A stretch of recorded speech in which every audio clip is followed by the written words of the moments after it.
Welcome to the Geek Speak Show.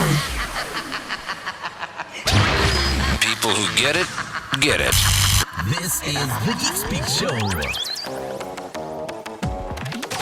Interviews with the movers and shakers in geek culture. This is Marc, writer, producer, and director of Space Command. Hey, this is Todd McFarlane, creator of Spawn, and one of the original founders of Image Comics. Hi, I'm Chris Hardwick. Geek is spoken here. They're listening. You're consuming. You're watching it with your ears. Oh, you just listen. The Geek Speak Show is powered by GeekTyrant.com, GameTyrant.com, Mightyville.com, RamaScreen.com, and ZergNet.com. Please make a note of it. Here are the hosts of the Geek Speak Show, Henry San Miguel and Rachel Roselli. Here we are for another exciting episode of the Geek Speak Show. I'm Henry. And I'm Rachel. And you are ready to speak geek. We'll talk a little bit of comic books this time. But let's talk TV. Under the Dome, it's caught our attention. We have neither Rachel nor I, we haven't read the book, so we don't know how much of it is actually following the storyline from the book. Don't tell us, because we're enjoying this side of it right now. Yeah, don't send emails, long 5-paragraph emails to Rachel at the Geek Speak or Henry at the geekspeakshow.com saying, well, actually, this is what's happening. You know why they're under the dome? We don't want to know. We just want to experience it for ourselves as it goes on. So the second episode came out. I didn't watch it. I know last week for the premiere, I texted you moments before it started because I just remembered. Oh yeah, Under the Dome is on, but I don't know why. Maybe I didn't have. I'll take that line from Drea when she was on. I didn't have my coffees, I guess, but I was like super tired. I don't know why. I just fell asleep. I DVR'd it though. I watched it last night. I think you watched it also. Nothing major really happened. There was just a big fire. Most of the episode was a fire in the house. They put it out, and we may get to know finally what the propane tanks were for. But if you do want to know, building suspense around everybody that we got introduced to, right? Yeah, so more suspense next week. We'll see what happens. Show we were just talking about, Falling Skies. You should get into that one though. You who likes sci-fi and all this stuff. And I it's know. Produced by. It's actually in my calendar on my phone to start watching, so I can get caught up. So yeah. Yeah, I was gonna say it's produced by a guy that I think you like, Steven Spielberg. Yeah. And you're kind of like me where you don't like jumping into shows in the middle of the season. It's only, I think, 2 or 3 shows in, so you haven't missed too much. You can actually catch up, over the long 4th of July weekend, and you'll be ready for Sunday's episode. But perfect. I'll talk about it real quick. You might want to take off your headphones and not listen to this, Rachel. But Evil Hal is full on evil now. I talked to Drew Roy at WonderCon, and he hinted at that in the interview that I played for you guys. We don't know yet. I mean, we kind of know who did it or who made him evil. But what I find funny is that, his own dad, his brothers, they can't tell. Maggie, the girlfriend, she's kind of starting to tell. So the only one that knows, obviously, is Anne, and that scary baby of theirs that we now know is a hybrid alien human. But where are they? We don't know where they are now. So again, see what you're missing. She didn't take her headphones off. But see what you're missing. Jump on. 3 episodes in. 4th one comes out this Sunday. Sunday's on TNT. And also big news for all Falling Skies fans. What do we call them? Skysies? Falls? I don't know. If we were Losties, Lost fans, I don't know what we call Falling Skies fans. But TNT renewed it for season 4, so it will continue. There will be a definite cliffhanger ending coming back for season 4. You know what else started back up? What? True Blood. Yes. Another one that I still haven't seen yet. It's sitting there in my DVR. Okay. So everyone was telling me about it, and I hadn't watched it either. And so I have been watching all the episodes to catch up, and I'm almost at season 6, which I think we're at 3 episodes in now or something. And my Facebook has been blowing up with everybody talking about it. And most people are really, really excited about what's going on. So I've been trying not to read what's happening so I can watch it. But I really like that too. When I was working at a radio station before, I used to hear people talk about True Blood, and quite honestly, I didn't want to get into it because I thought it was just another Twilight knockoff or something. But then I watched a couple episodes and I got hooked. And like I said, it's sitting. You just reminded me of what to do after the show now. But it's sitting there in my DVR. I haven't seen it yet, so I'm glad your talk here, what you said about it. You didn't spoil anything for me. Like when we had Marc Dorris on and he was talking about Game of Thrones, he spoiled the whole thing for me. So thanks, Marc. So yeah, that Game of Thrones is no longer on my 20 HBOs either. Yeah. Walking Dead sorry, AMC's The Walking Dead. That's coming October, I think it is. We got the title for the first episode. I won't say it. I'll leave it up to Joel. He's going to geek out in a second, tell you what's going on. He'll probably mention it because he loves spoiling stuff for you guys. They're going to have a huge presence at Comic-Con. They're going to have a big panel. I think I have some notes here. Image Expo just happened here in San Francisco Tuesday of this week, I want to say.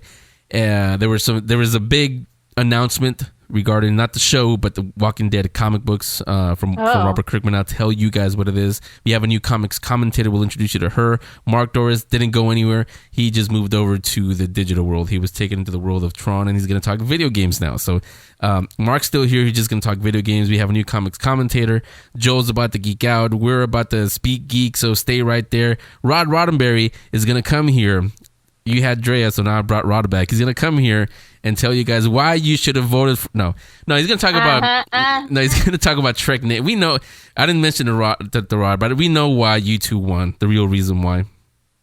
Oh, no. Don't patronize us. We won fair and square. You know the real reason why they voted for you. The majority of our listeners are on the male side. Or on the wars side. Two beautiful young ladies talking Star Wars. Why do you think they voted for you guys? So you'll have to excuse us, Rod's guys, a beautiful... while I go take my lightsaber to Henry. Rod's a beautiful young guy too, but, that's the real reason why you guys won. And you know it. But no, Rod will come on and he'll talk about Trek Nation, something special going on with that one. And another movie... I like Johnny Depp's movies and stuff, but honestly, I'm not that excited about Lone Ranger. How about you? Neither am I. No, I feel like if I wanted to watch Pirates of the Caribbean, I would watch Pirates of the Caribbean. I'll pop it in and watch Pirates of the Caribbean. I am, though, excited about Despicable Me 2. That one was a surprise hit for me. I went I took my kids to see it. I was like, okay, I'll sit through it. I actually found myself enjoying it more than I thought I would. So I am kind of looking forward to Despicable Me 2, except... I'm kind of scared because Hollywood studios have a tendency to mess it up. They capture lightning with the first one, then they try to recapture in the second one, and that's when it all goes to... Although, once in a while, the second one is the best out of the whole thing, like in Jurassic Park. Empire Strikes Back.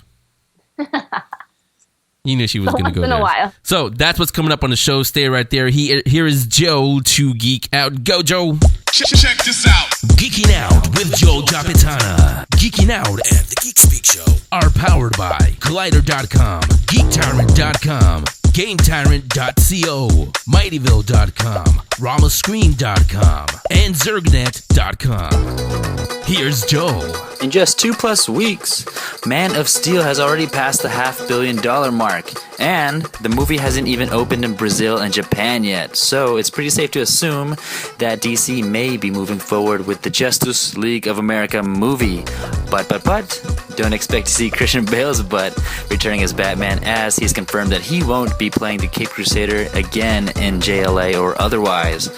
This weekend at the box office, Monsters University remained at number 1, followed by The Heat and World War Z, and notably, White House Down flopped. Coming out in 10 days is Pacific Rim, which kind of reminds me of the Power Rangers movie minus the morphing, or maybe Gundams vs. Godzillas.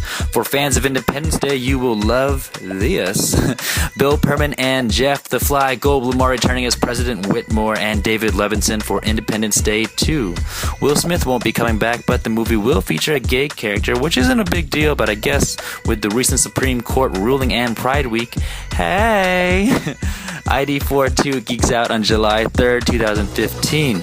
Let's talk more reboots and sequels and reboots and sequels. The following movies are being rebooted or readapted.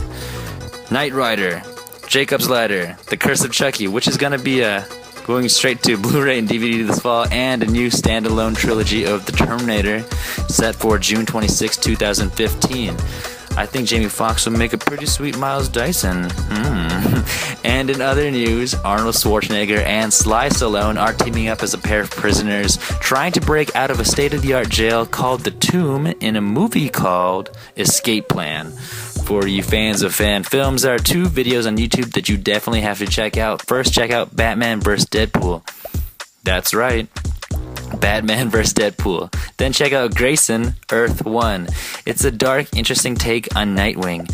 If you love behind-the-scenes stuff, check out the Star Wars YouTube channel because they posted a 1978 screen test for Boba Fett. In a modern interview with Ben Burt, sound designer on The Empire Strikes Back, we learn that Boba Fett's prototype costume was white, and even though Boba didn't wear spurs, they definitely included that clang, clang, clang swag when he walks.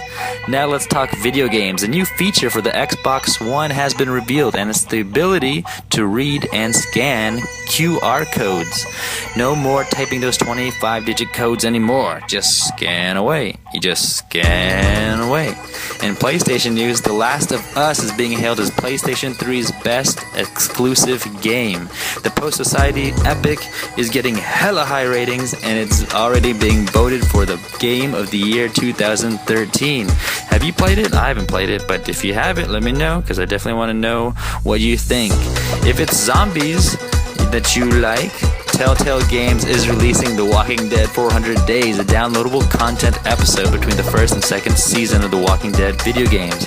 Not to mention, AMC has already announced the title of the first episode for The Walking Dead TV series Season 4. It's going to be called 30 Days Without an Accident. The Walking Dead returns in October with another 16-episode season. But you can't mention October without mentioning Halloween. Universal Studios Florida has announced a Cabin in the Woods maze for its Halloween Horror Nights. It will include everything from the forest to the cabin to the cube cells and Merman. Maybe even Merman. If you like animated comics, Marvel Knights will soon be releasing an animated version of Wolverine Origin, which revealed Logan, or shall I say James Howlett's childhood. And it's just in time for The Wolverine, which geeks out in theaters later this month.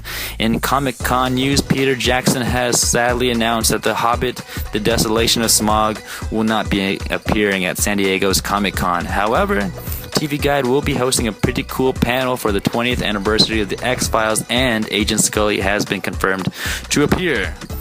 This concludes this installment of Geeking Out with Joel. Feel free to email me, joel@thegeekspeakshow.com, or follow me on Twitter, @JoelJapitana.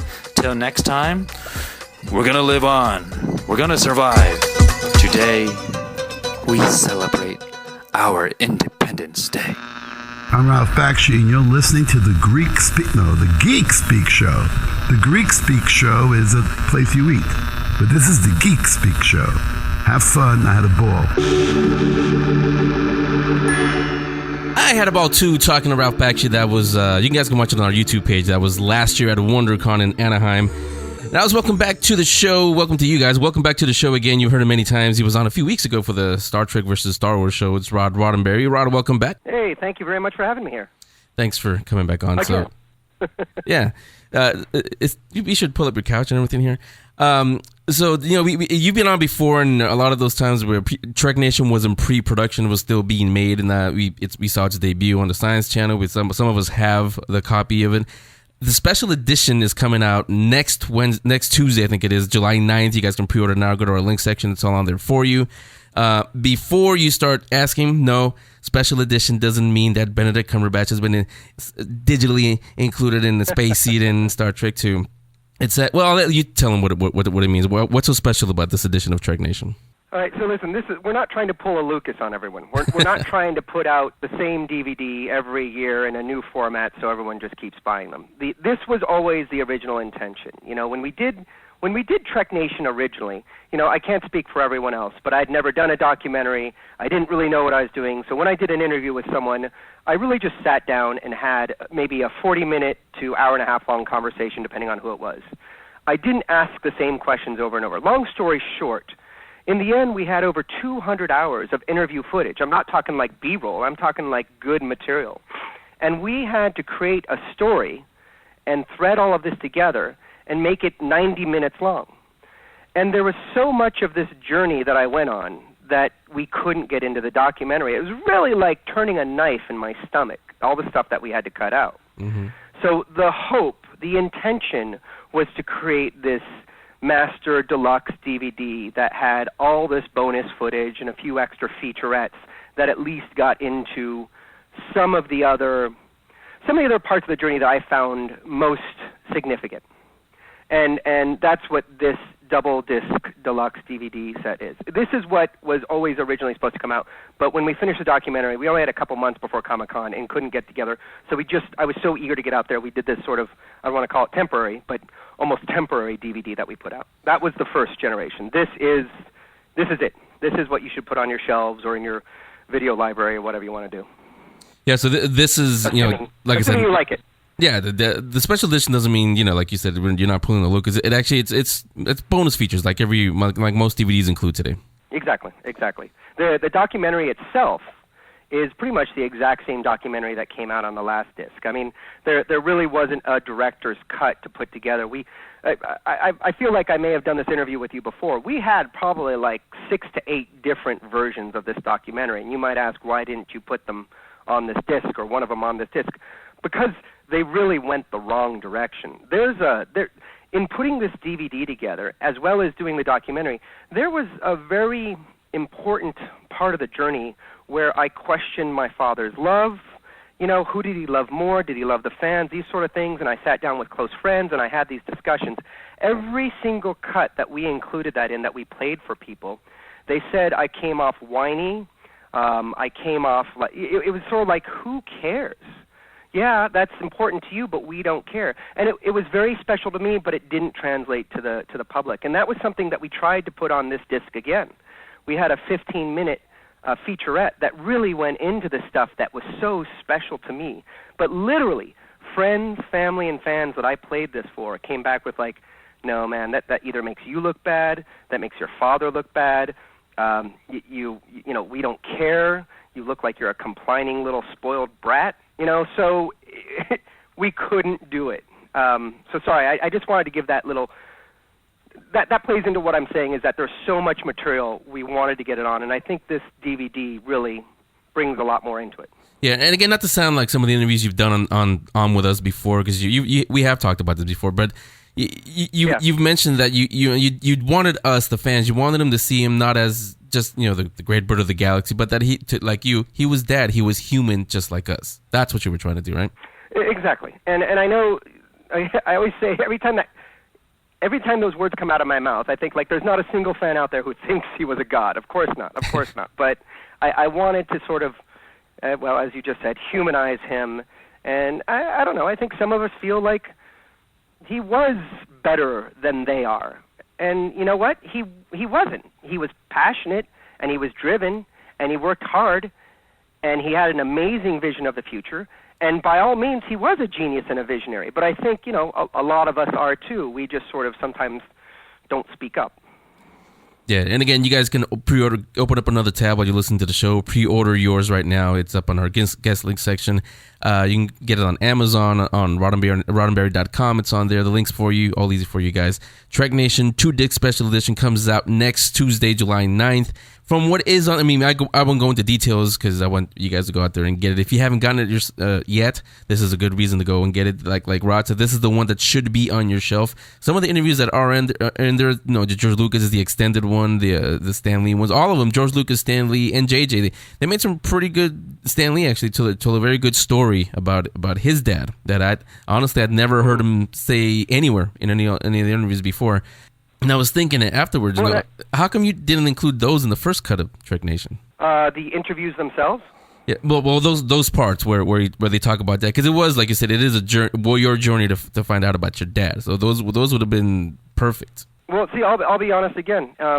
We sent this off to a production company where we spent a lot of time with a producer and a couple of editors, sort of talking about what we wanted this documentary to be, going through all the old cuts that we sort of failed on, and we had a really good relationship with them, and then we just sort of gave it to them. I couldn't see the forest through the trees, and that was part of the problem. That was part of why this took 10 years to do, because I would get lost and guide our directors and editors down the wrong road, and we would spend months, if not a year, going down this wrong road, only to end up with a cut that, when people with fresh eyes looked at it, said, well, wait a second, I thought this was about Gene, not about, you missing your daddy.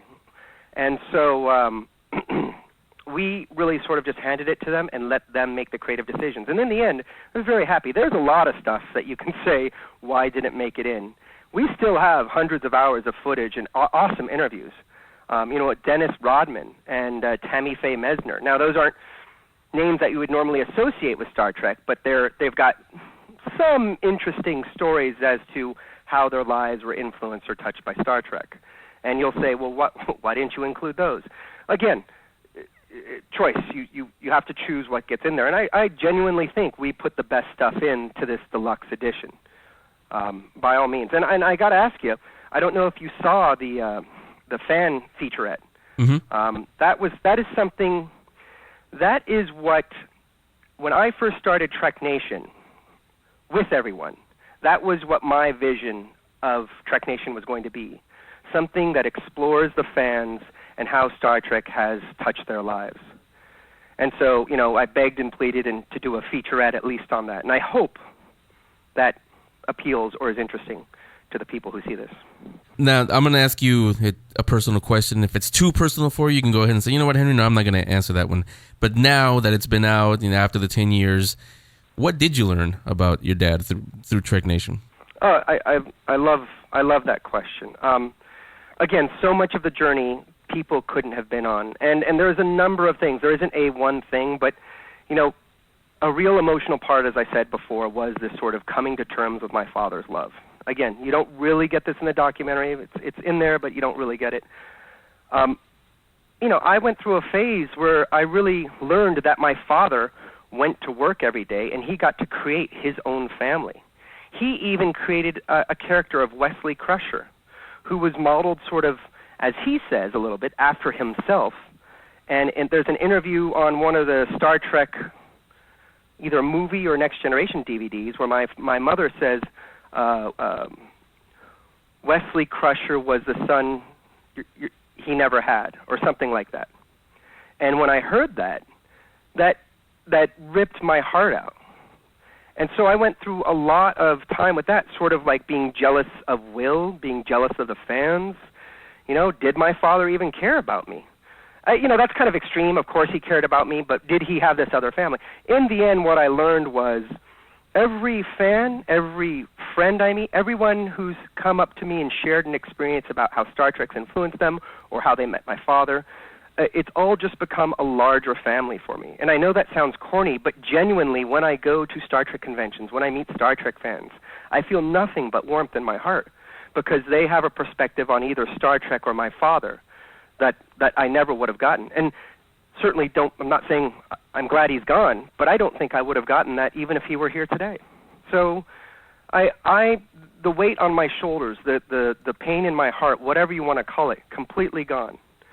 I've been able to sort of move forward, and I'm still learning. I have a long way to go, and I have plenty of mistakes to make, but all of that is behind me, and I definitely feel very proud to have him as a father and to have this legacy to try to continue in my own way. So would you call this your closure? I mean, you and I are the same age, and I've lost both my parents now also, and having seen their story now afterwards, it's been recent with my mom, but you do kind of get that closure once you go through their birth certificate, their life, or everything that they did in their life, and then you look all back and like, okay, I get to carry that on now. Was Trek Nation, is this kind of that closure you needed with your dad?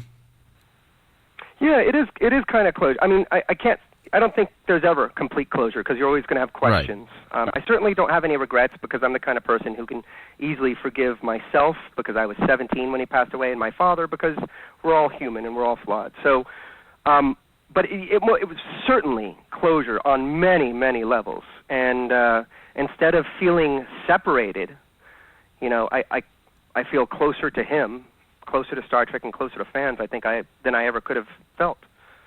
Yeah. Yeah, I think all of you will see that also, especially those of you, like I said, who, like Rod and myself, you've lost both parents now.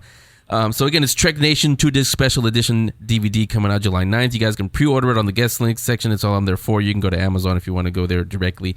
You guys are also going to be at San Diego in, 2-3 weeks from now, booth number 2543. Do you know what you're going to have on display this year? Well, here's the thing. I'm not going to be there. My wife's about to give birth to our first baby boy in about a month. So I will not be at Comic-Con this year. I will be bringing a new Roddenberry into the world. Yeah, something just a little bit more important. Technically, my wife is doing most of the work, but I will be there in full support. Yeah. Well, you guys will be there.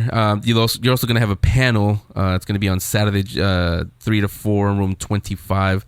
So I'm assuming most of the things you guys had at WonderCon, you're probably going to have it again and have some updates on that, is what I'm assuming. Absolutely. The newest one, a lot of the things you guys have kind of heard a lot about in the past, but Worth is the latest graphic novel, again created by Trevor Roth. I don't know what you know about it or what you don't, but it's essentially about what happens when a superhero falls from grace. Essentially, this superhero has a certain ability that is no longer needed in society anymore. And in the 60s, it was a big deal, and nowadays it's obsolete. And how does this superhero come to terms with that? How does society treat him? You know, most, if not all, Roddenberry projects usually have some sort of alien or superhuman character where you end up seeing the most humanity out of these characters, and this is no exception.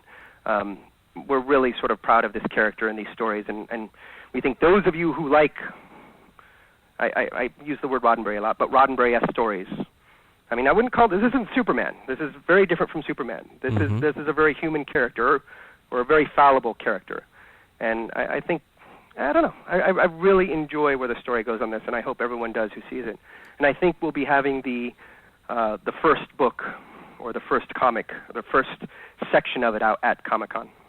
Okay, so you guys can be there. Again, it's booth 2543. The panel is on Saturday, 3 to 4, room 25. Roddenberry Entertainment at San Diego Comic-Con. Rod, thanks a lot for coming on again. You know you're always welcome here. Good luck to you and your wife. Let us know what you decide to name him in the end, finally. You got it, buddy. Okay, Rob. Thank you. Hey, this is Todd McFarlane, creator of Spawn, and one of the original founders of Image Comics. And you're listening to Geek Speak Show. Thanks for coming. Sure, here all week. Don't have a choice whether I come here or not. Anytime. Speaking of Todd McFarlane, actually, he just reminds me that Image Expo just happened here in San Francisco last Tuesday or whenever it was this week. Seems like a long, long week. But big exclusive news was delivered out there the whole day. One of the biggest is, I was going to say AMC, but it's not AMC. Image's Walking Dead, the comic book. Robert Kirkman was on stage, and he teased that starting in October, The Walking Dead will go into all-out war. Ooh, those of you who read, those of you who read the comic book, you know that there are about 4 factions, I guess you can say now. You know, there's obviously Rick and his survivors, Jesus, and his, I was gonna say hill people, but that makes you think that they look like mutants or something. But the hill survivors, no, not the governor. Those of you who are saying, the governor. No, governor's, spoiler alert, long gone in the comic book. There's some other groups in there that again, from Robert Kirkman, this is he gave the announcement, but he was very cryptic about it. He said that there will be some major character deaths. My first thought, and everybody sitting there, was, okay, finally Rick is gonna die, because he's the only one out of all survivors who seems to be like Superman. Nothing kills him. Nothing. He has no hand. Always surviving. Yeah, he has no hand. Spoiler alert. Spoiler alert for AMC's The Walking Dead. I think we get a hint of that. I mean, going to get a hint of that. Those of you going to San Diego Comic-Con in the panel, you will get a hint of an injury that comes to Rick in the first episode that is very reminiscent of what happens in the comic book. Yep, that happens, I think. That's all I'll say. Speaking of comic books, a year ago, if you remember, you and Ariel was on at the time with us. We got a new content provider. They're called Mightyville.com. It's all about comic books. Oh yeah. And we made we played with it around, but we said that the fireworks and the barbecues that's what launched the Mightyville and everything. A year later, they're still going strong. Joe Catch and Summer. They actually have a few correspondents, and they do cover, kind of like we do. They cover Philadelphia, Wizard World in Philadelphia. They did one in Texas. They're all over the place. They were at Big Wow. They were at at WonderCon. They'll be at Comic-Con. And they do have some pretty cool articles on there. I like them because they link not just other podcasts, but especially ours. It kicked off with ours. You can find our stuff there on mightyville.com if you want to. They also have some other pretty cool podcasts on there. All comic book related though. We talk about everything on here, obviously, but they link to some cool, like Comic Vine is another one that does podcasts, and they're pretty cool. They actually do, like us, they get some interviews on there, and you actually get to hear from Robert Kirkman and Jim Lee and Marc Millar. Marc Millar, by the way, was also at Image Expo. Not physically there. He was there, like I get Rachel every week through Skype. He pre-recorded a message for everybody. Didn't say nothing about a Kick-Ass or Kick-Ass 5 or 4 or whatever number they're on. But, well, again, go to Mightyville. They have all the highlights for Image Expo. You can see it on there. So, again, we got to say thank you, number one, for being our content providers and providing comic book stuff. And happy birthday to you. I would sing, but we want you guys to keep listening. You can sing if you want, Rachel. Just don't. You know what? I'm too busy laughing now. Do the. She always laughs at me, but do the. What is that called? The Ewok celebration song. No, don't do it. We really do, guys. Play that. No, we're not gonna do that. Don't do the gun one either. That's even worse than that one. Thanks, George Lucas, for that. So speaking of comic books, I know I said at the beginning we were going to talk comic books. This will be the only time we talk comic books on the show this week. Not that there's anything wrong with it, but. Your friend, Marc Dorris, was a perfect find. You know, he knows comic books, but he knows video games a little bit better. What a nerd. He does nerd out about that. Yeah, I was going to say, what a nerd. So he said, you know what? Can I talk about video games instead? And I said, you know what? Talk about whatever you want. Just don't talk about reality shows. I did that a couple weeks ago. Sorry. Yeah, and we wanted to murder you. Yeah, they wanted to cast me off the island or vote me off, however they do that. That guy wouldn't know. We don't watch that stuff. No, but Marc is going to move over. He's not going anywhere. He's going to move over to do our Bits and Pixels thing. Yeah, that's back. He's going to talk about video games. Obviously, is huge news going on with the two consoles, Xbox and PS4. But he's also going to talk about stuff you like, new apps, new smartphones, new smart tablets, new smart everything. But are the people smart and all that, or is it the tablets and the machines that are smart? You. So he's going to talk about that. Since both of you guys are, big tech nerds like that, that's true. You'll love this stuff. So that'll be coming up a little bit later. We have comics commentary hasn't gone anywhere either. We have a new comics commentator again. Started with David Lee, then moved on to Jay and everybody else. I forgot. It's a big old list who we've had on here. New one is another girl who reads comic books. And yes, she's the real deal. Talk to her and everything. She knows this stuff. You guys can go on our website. That got a redesign too, by the way, if you haven't seen it. But she's on there. She's a big sci-fi fan. So when Rachel meets her, they're going to be the best of friends. And we can be friends. Her uncle is a sci-fi writer. She won't tell me who. Yeah, she just won't tell me who. But we'll find out. We'll get him on the book club. Yeah, we will sometime soon. And she loves comic books. She loves collecting action figures. So when you two say we're gonna go shopping, it's not like the usual girl shopping. They're actually definitely not going there. Yeah, they're going to like Toys R Us or something. Speaking of, I was at Toys R Us. They have for sale there. I'm going all over the place here. We're talking about comics now. I'm talking about toys, but I like talking about toys. So let's do this. Well, it's not toys; it's collectibles. But the Star Wars section. I was thinking about you, obviously, but the Star Wars section. That my favorite lightsaber is there. The Darth Maul one. Yeah. It's the ones that light up, but I think it's like $80 or something. Those are not the FX replicas, are they? They are not. No, those are the Hasbro removable blade lightsabers, but they're not the master replica ones. Do you know? What do you know? Of course you know. It's Rachel. Are these the ones that you can fight with? You can fight with them. As a matter of fact, I would rather fight with a Hasbro than to break my master replicas, because when you fight with the master replicas, all the light kind of goes out in half places and whatever.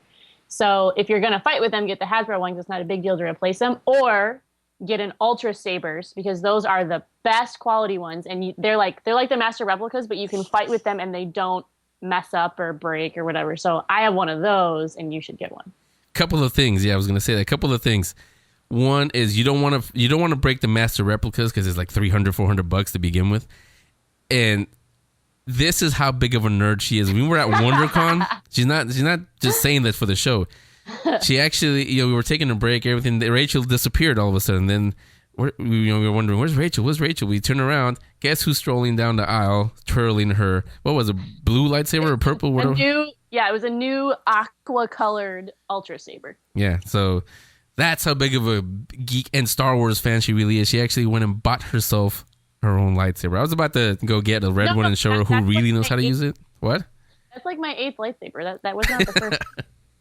So there you go. So again, let's go back to comics. Here is our new comics commentator. She has I like her last name. It's a very comic book sounding. Jessica Nidon. Nidon. Here she goes commentating about comics. Comics commentary with Jessica Nidon on the Geek Speak Show. You might want to mark your calendars for July 24th, because that's Batman Incorporated's final issue. After many great years with Grant Morrison, but I guess all great things must come to an end. That's Batman Incorporated number 13, out July 24th. If you're looking for a new book to get into, you might want to check out The Wake number 1 by Scott Snyder and Sean Murphy. It sold about 45,000 copies, making it one of the best-selling Vertigo single issues in over 10 years. And here are your July 3rd releases. With Marvel Comics, we have Avengers number 15, Daredevil Dark Knights number 2, Iron Man number 12, Superior Foes of Spider-Man number 1, Venom number 37. With Dark House, we have 47 Ronin number 5, Abe Sapien number 4. With DC Comics, we have Action Comics number 22, Batman Incorporated number 12, Batwing number 22. Image Comics, we have Darkness number 114, and with Boom Studios, we have Deathmatch number 7. And these are just a few of the mini ones that will be out this week. If you'd like to see all the titles, please visit our website. And you may have already heard of Aspen Comics 10 for $10. That's $1 a comic. Half the titles are already in stores, and they have a great variety, something for everybody pretty much. The one I'm waiting for to come out is Overtaking number 1. It's an investigative sci-fi story. That one doesn't come out until August 21st, but half of the titles for Aspen's 10 for $10 are already in stores, so you can go today and pick a few of them up. And here are a couple events for you this weekend. July 4th to the 7th in Miami, Florida is the Florida SuperCon. And on July 7th in Houston, Texas is the awesome comic book collector show. If you live nearby either of those locations, you should definitely check those out. And I think you know what's coming up in San Diego, July 18th to the 21st. And if you don't, it's Comic-Con. And if you already have your tickets, good for you, because it is sold out. And we'll, of course, be bringing you more on that the closer it gets. And that's all I have for you for today's comic commentary. That's Comics Commentary with Jessica Nidon. Got a scoop for her? Email her, jessica@thegeekspeakshow.com. Are you ready? Here's a Geek Speak Show Quickie. Back in our first year of the Geek Speak Show in 2010, I took my kids to see a summer animated movie, and I figured, okay, this will keep them quiet for a while. I'll just sit through it and, enjoy some popcorn, whatever.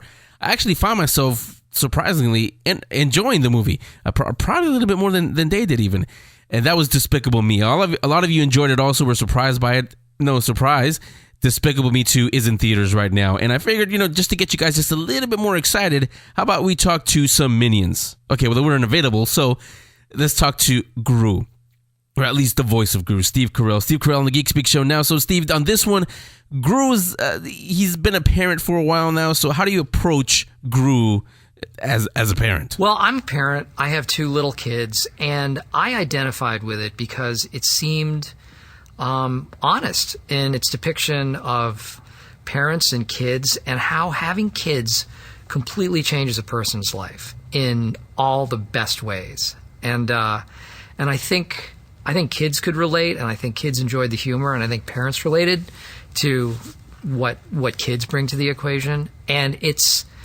I don't know, I think in that sense it's very universal, but it's also really funny and exciting and very silly at times. And who doesn't love the Minions? I mean, come on. Little yellow creatures, that's, everybody has to have a Minion. My son wanted a Minion after he saw it. He thought they were real things. Can we get one? It's like he wanted a pet Minion somehow. Yeah, I think a lot of us actually do want a pet Minion also. So this is also your second time around, obviously voicing Gru.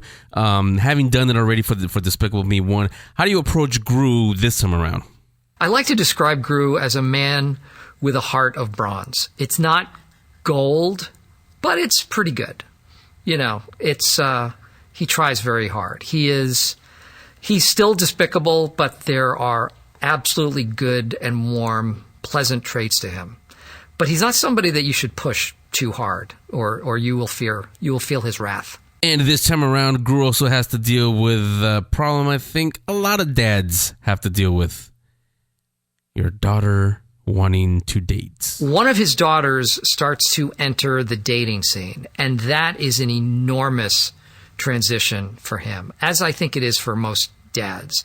When they see their daughters maturing and becoming interested in boys, suddenly they're not the apple of their daughter's eyes, and there's I wouldn't even say a jealousy, but there is a tension that comes about between a father and a potential suitor. And that you see, protective dad in this movie. And it's something that you haven't seen up until this point from Gru. I haven't seen the movie yet. I'm going to see it right after we finish this interview. But I have a feeling just by saying that I'm going to enjoy this movie just like I did Despicable Me 1. There's also a new character that Gru has to deal with in Despicable Me 2 without spoilers. How does Lucy fit into the picture? Lucy is pretty loopy, but she's very effective. She's good at what she does, almost counterintuitively, and incredibly off-putting to Gru at first.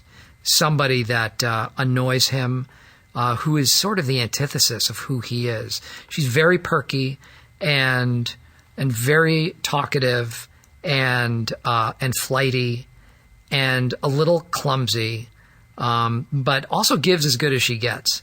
She does not take any guff from Gru. So I think he is simultaneously repulsed and intrigued by Lucy.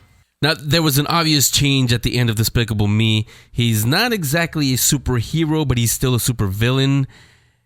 But there's also a new one. Somebody, because he kind of stepped down from being a supervillain. Somebody wants to take his spot. They call him El Macho. How does Gru deal with that? I think that El Macho is running his organization out of this mall, this indoor mall. So Gru is brought in to man one of the mall shops to try to get a better look at some of the potential candidates, potential suspects. And talk about what it was like working with Kristen Wiig. I love Kristen Wiig. I just think she's always funny. She is never not funny.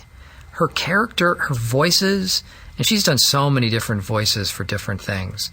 They're always incredibly well defined, and this is no exception. She really, it's a cliche, but you bring a character to life. It's what she does.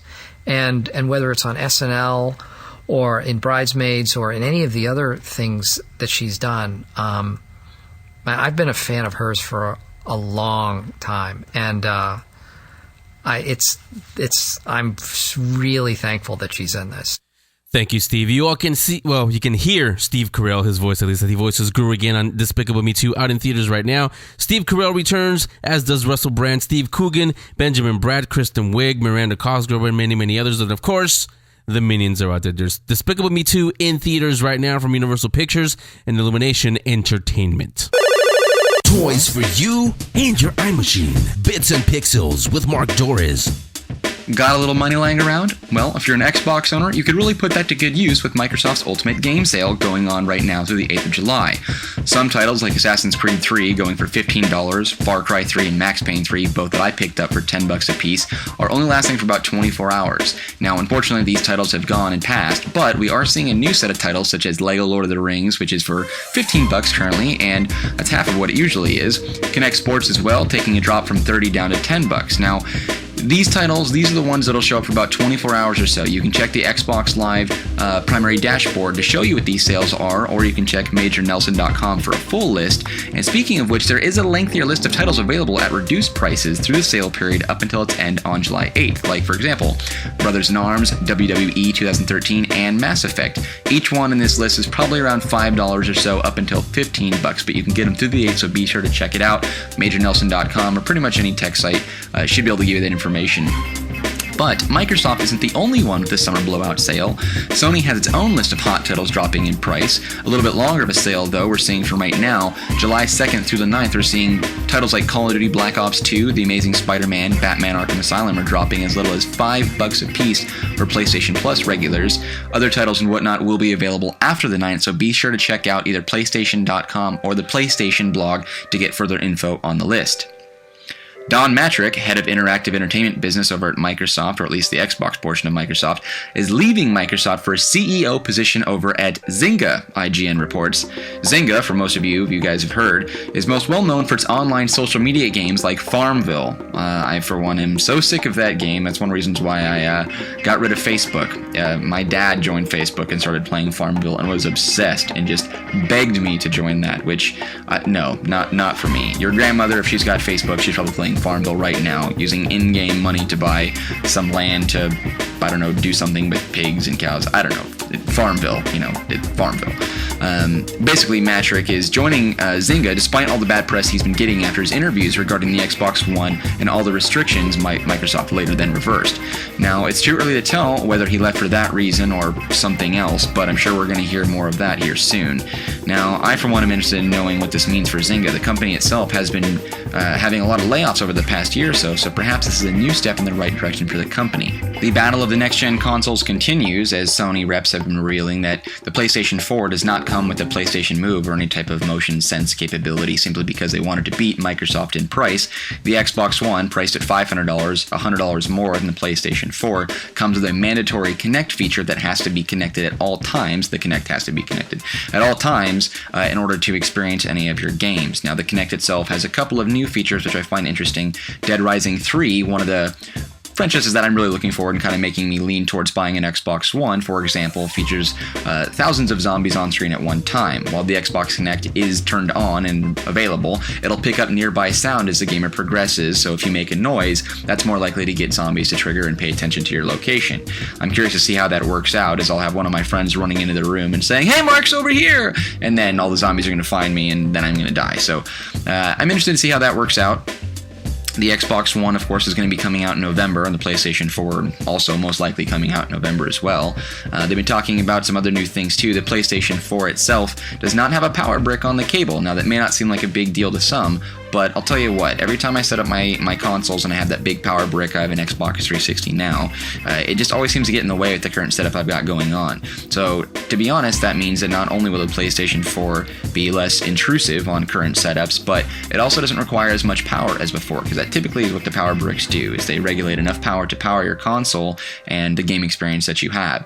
So I'm curious to see what that looks like. Continuing on about the consoles, interestingly enough, the Xbox One will not be coming with a headset, which also surprising, representatives over at Microsoft are saying that is essential for your Xbox, or your gaming experience rather, on the Xbox. So you're not getting that, but you are getting a Kinect for $500, $100 more than the PlayStation 4. The good news, though, if you're an Xbox owner like myself and you've ever used a redemption code in order to retrieve a bunch of content, like in-game content or something that you got when you reserved your game and you had to type in 25 characters was a huge nuisance, well, the Xbox One's Kinect will actually scan those redemption codes for you, the little QR codes, rather than have to typing them in.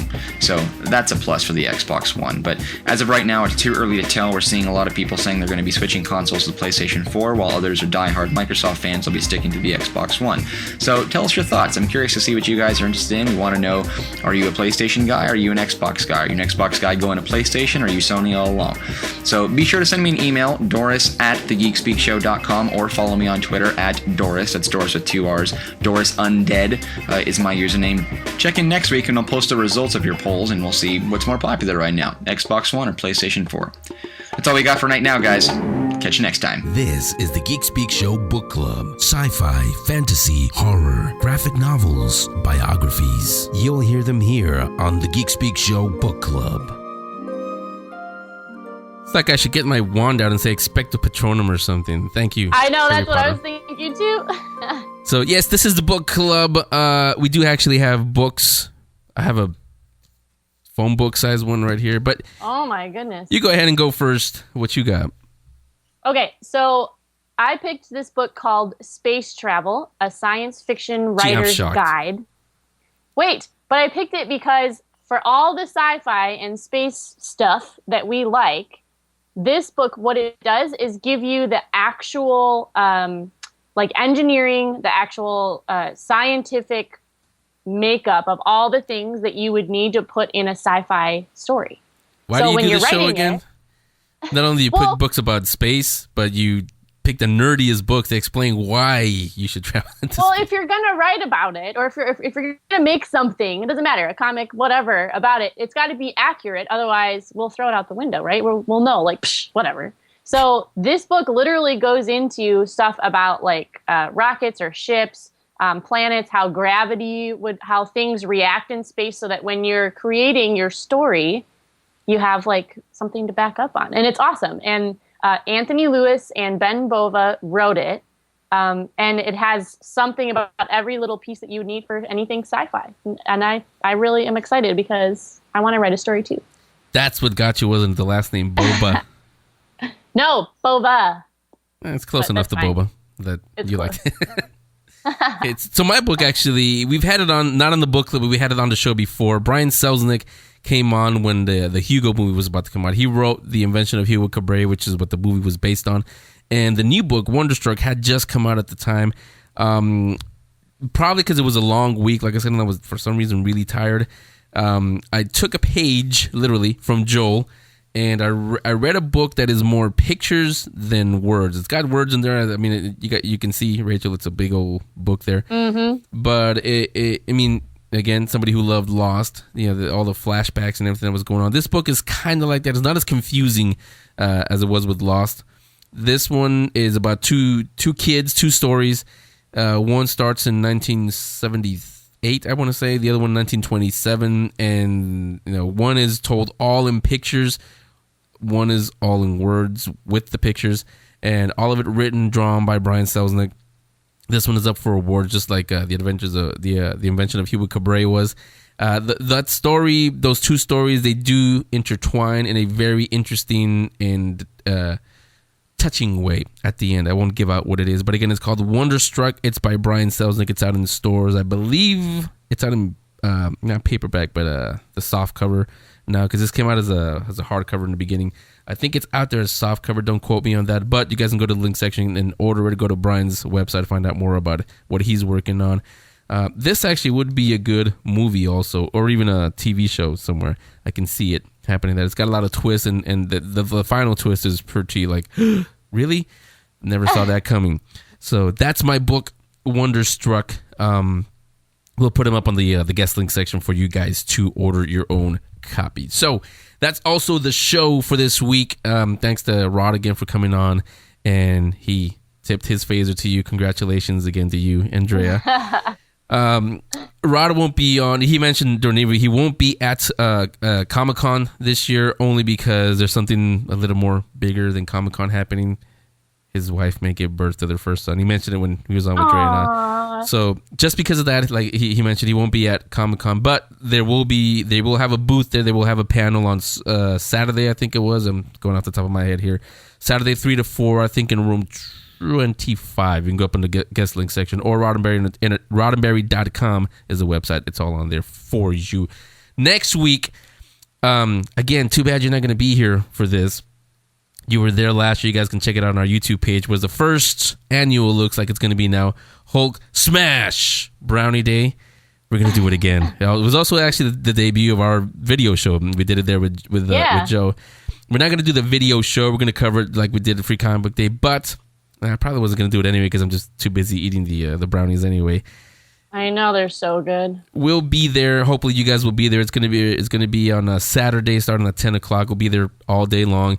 It's the warm-up to the craziness before the craziness at San Diego the following week, the way Joe described it. And Joe will be on with us, talk about Hulk Smash. And we were talking, actually. I was talking to Joe last night. He didn't tell me what it was, but he did tell me, Henry, I have a huge announcement to make. Uh-oh. So he may break it next week on the show, is what he was saying. So be on the lookout for that. Who else do we have? I think a nerdy guy is going to come on. Yeah, that's everybody that we have on here. Go figure. But he's so nerdy that he actually created a company called Nerdist. He may come on to talk about something that you like. Course of the Force, episode 2. Because it kicks off next week here in San Francisco at Skywalker Ranch, appropriately, and makes its way all the way to Preview Night of San Diego. You will be there at Preview Night. I think the two Marcs, Marc Arnold and Marc Dorris, will be there also. I introduced our new comics commentator. You heard her now, Jessica. I'm going to introduce a couple of new voices now. Not now, but next week. One is something that I've tried to do for a while. Get some movie reviews in here. We finally have somebody who's going to do that. And Geek Movie Rewind comes back, but not with Louise. New voice for that also. So you're going to hear those next week. And of course, we're getting it all ready. That little thing going on in San Diego a couple of weeks. We are going to get ready for that. We're going to have a few people on here. Somebody that you like, Mark Zickery. You loved Space Command when he was on here talking about it. He'll come on and tell us about a panel that they're going to have and give us an update on what's happening with Space Command. We're also going to have, of course, David Glanzer. It's not a Comic-Con show if you don't have the annual visit with David Glanzer. What else is happening? Oh, somebody else you might like is going to come on the show. I think it's preview night or the first actual night of Comic-Con is also Woodstock, W00T, Woodstock 5.0. I think this is the third or fourth time they do it. That's put together by a few people. One of them was in my favorite movie. And no, it's not Star Wars. I love Star Wars, but it's not my favorite movie of all time. My favorite movie is Stand By Me. He was in that movie, and there's like 4 kids you can pick from, but he was the main one. Not River Phoenix, the other one. Yeah, Gordy. You Star Trek TNG fans remember him as Wesley Crusher. Yeah. And he's in the Trek Nation DVD also doing an interview with Rod. That's, of course, Will Wheaton. He'll be on with us talking about he appears in some very funny episodes on The Big Bang Theory. Yes, he does. And yeah, I was actually going to hold on to that because we were actually going to we'll talk about Woodstock, of course. We were going to talk about Big Bang and everything else that he's been doing. Since that after that, but I'll let you bring all that up. So he'll be on to talk about that. We have some people. I'm not sure if they're going to come on or not, depending on their schedule. I told you guys about South by Southwest. There's a South by Southwest for us. It's Y by Y, yes by yes. The reasoning behind that is that us geeks, the word no does not exist in our vocabulary, and it doesn't. So it's called Yes by Yes. It's a gathering of geeks, nerds, thinkers, futurists, everything. Every project, whatever it is, movie, book, show, podcast, whatever it is, gathered there, network, and hopefully something will come out of it. That's happening, I think, next week, and so we'll have somebody come on and talk about that. I'm tired already. We haven't even gone through July. Of course, happy birthday, not just to Mightyville, but also to us, all of America, where we don't look a day over 300 or whatever, however old we are now. But you know me, lost count. Besides, I'll never tell you guys my age, although I've been turning 12 since 1970 something. So again, exactly. Everybody be safe. Go ahead and shoot off your fireworks if you want them. If not, just enjoy them. I'm gonna try to get to. I think I told you guys. I mentioned on the air before. It's pretty cool that they do here in the Bay Area in Mountain View. The San Francisco Symphony goes at the shoreline. I think it is. Oh my! Mr. Sulu, George Takei, is up on stage. He reads. I think it was the Declaration of Independence, and then he says something about, and that's what our freedom is, or something like that. And the symphony launches into the Star Wars theme. The fireworks go off, and then on the big screen there's Star Wars scenes and Star Trek, and it's just the coolest thing. And it's amazing. Very geeky. That's how we spend 4th of July.